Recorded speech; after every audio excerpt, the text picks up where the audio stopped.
All actions have consequences. The choices that we make today, it will impact us in one way or another at some point. It could have a positive impact, they could have a negative impact. Either way, it's going to have an impact. Oftentimes, we don't experience the impact of choices we make immediately. In most cases, we'll make a decision, we feel positive about the decision for a little while, but eventually the consequences of that decision will surface. Sometimes I will listen to Dave Ramsey here on YouTube. I'll hear these people call into his show after they've hit rock bottom financially. They will begin to outline the choices that they've made that got them to this point. Financial decisions from 3, 4, sometimes 5 years ago that seemed like the right decision at the time, seemed like the right call, made them feel good emotionally, whether it was buying a brand new car instead of a used car, charging vacations on the credit card, going into $50,000 of debt to earn a degree from Woke U and banging the woke shovel. Once the consequences surface, they feel helpless. They don't know how to get out of the hole. Now, most people will use the woke shovel to dig the hole deeper, after they're done fondling it, of course. Over the last 2 or 3 years, we have witnessed sports teams across all leagues make emotional decisions. We have seen various teams make decisions that feel good emotionally at the time. In most, if not all cases, these decisions were met with positive coverage from the mainstream media. Lonely men on Twitter displayed their woke boners when responding to these choices. "Oh, I'm so glad the NBA is promoting Tran Dan. Doesn't everyone spend hundreds of dollars to attend NBA games to watch a drag show at halftime? This is going to be great for the league. Tran Dan will capture the attention of all 3 identifiers who watch the NBA."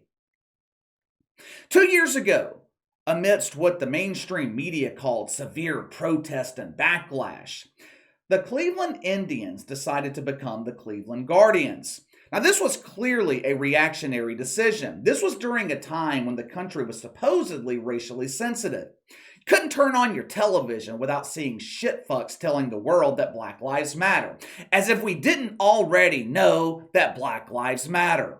God forbid you said all lives matter back then. That constituted as racism. Ownership and management in Cleveland, they fell into the trap. They fell into the same trap that ESPN continues to fall into. They looked at reactions in the mainstream media. They looked at reactions from woke Twitter. And they thought the majority of people felt the same way. One of the most important things when you're running a business is knowing your customers. If you're in touch with your customer base, or in this case, your audience, then you should always know what your audience wants, what they expect from you.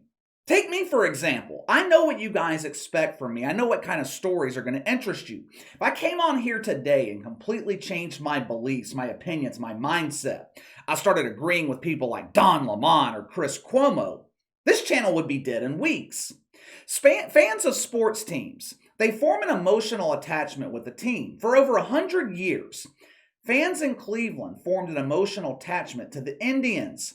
There were legendary movies made about the franchise. Not only is Guardians one of the worst names for a baseball team, I mean, seriously, Guardians? Guardians? You couldn't think of something better? You would have been better off going with the Cleveland baseball team. Not only is the name bad though, but it kind of erases over 100 years of tradition and history in Cleveland. The consequences of this decision made 2 years ago, they're finally starting to surface. There was severe backlash when this happened. Fans in Cleveland, they were pissed off about it. They voiced their frustration on social media. They voiced their frustration on local radio. And now, they are voicing their frustration with their wallets and their remote controls.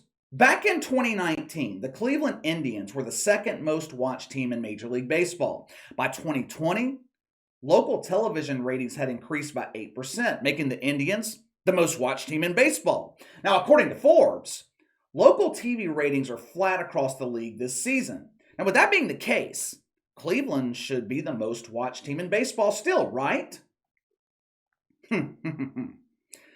Ratings in Cleveland are down 30%. It is the third largest decline in Major League Baseball this season, trailing only the San Francisco Giants, who were quickly becoming one of the shittiest teams in the league, and the Oakland A's, who have been one of the shittiest teams in the league all year and have done everything in their power to not draw an audience. But KC, people were at home in 2020. Fans weren't in attendance. Ratings must be dropping because more people are attending live games. Now you would think that would have just something to do with it. But there's one small problem with that notion. Attendance is down too, down dramatically.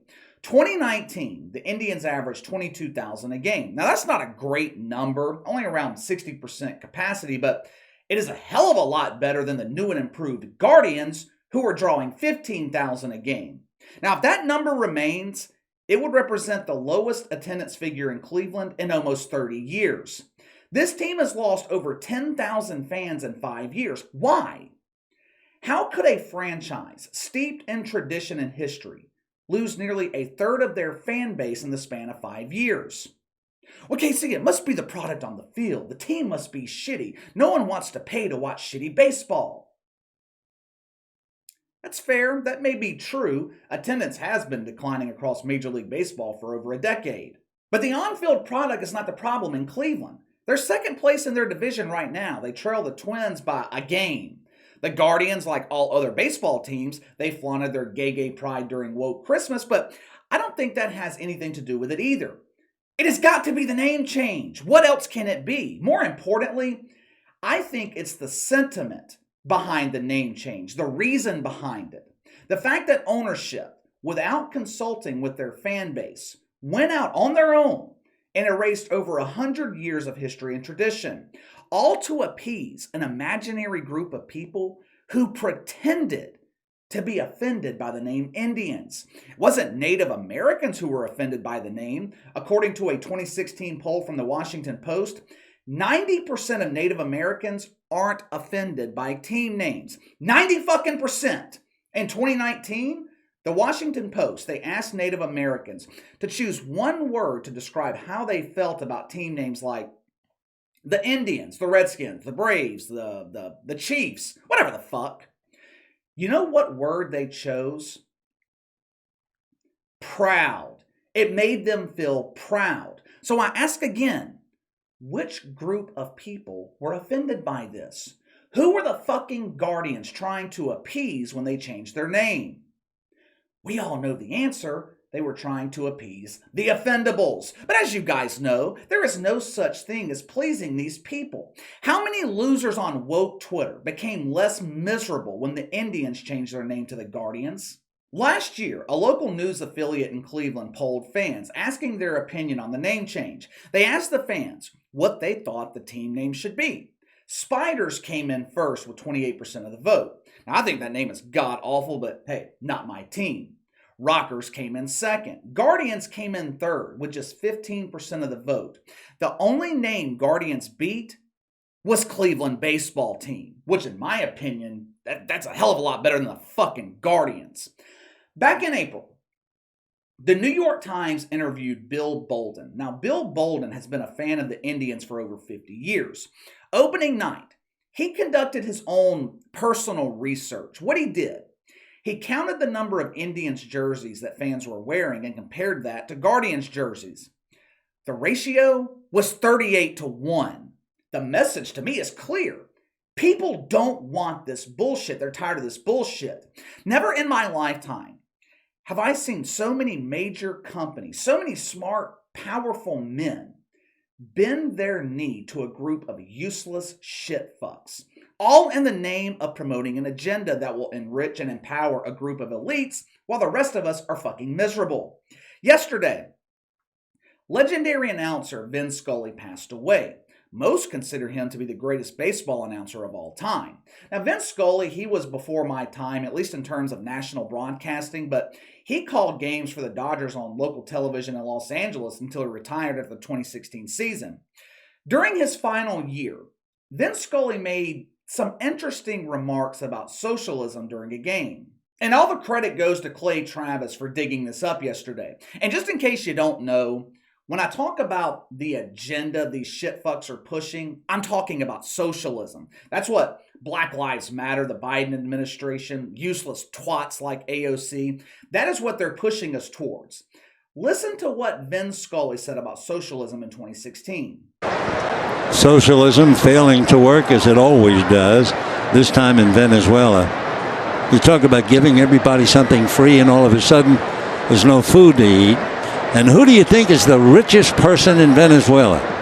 The daughter of Hugo Chavez. Does that not sound eerily similar to what we're going through in America right now? The federal government giving people free money, food shortages, employee shortages, baby formula shortages, inflation through the fucking roof.